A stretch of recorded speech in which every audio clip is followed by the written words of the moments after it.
Sinong gustong matutong mag-attack dyan? Try natin itong ano. Ano bang pangalan nito? Itong overgrowth. Kasi minsan depende sa ano yun eh. Depende yan sa ina-attack. For example, itong number 12. Dahil malayo naman yung ano, itong bahay. So kahit isang ano na lang yan, overgrowth. So mas magagamitin natin yung spell na freeze. Mas maganda. Tapos depende yan sa ina-attack eh. Tapos yung mga troops, dapat yung Valkyrie laging last, kasi sila yung lulusaw sa mga ano natin dyan, defense ng kalaban. So try natin na i-attack ito ha. Siyempre dapat itong mga hero natin naka-max. Yan, i-max natin siya. Tapos dahil max na yung mga troops ko dito sa TH15, hindi ko na kailangan i-ano yan. So try natin itong number 12. Yan. So unang gagawin yan, dito tayo attack sa 3 o'clock. Ilalagay natin dyan yung box. So panoorin nyo na lang.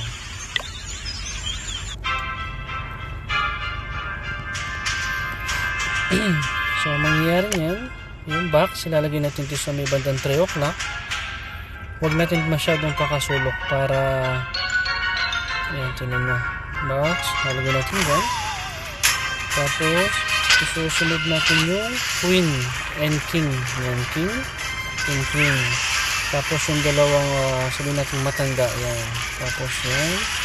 Tapos yung yan. Yan, ganyan lang. 2, 3, 4, 5. Tapos yung Valkyrie 6 and 6 per side. Yan. Tapos gamitin nyo na yung freeze. Huwag kayong hinayang sa freeze, kasi para hindi mamatay yung mga troops natin. Yan. Tapos isa pang freeze. Yan. Tapos isa pang rage. Ilagay na natin.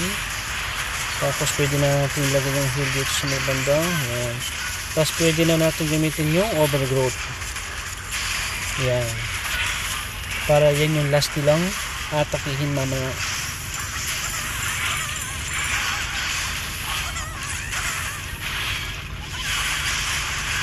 Tapos pwede na natin gamitin yung ability ng king. Kaka ito Indian.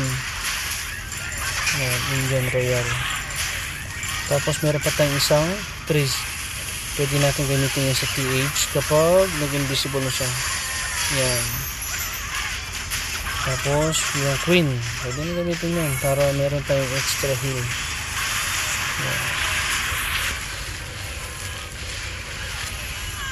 Yan. Napaka basic.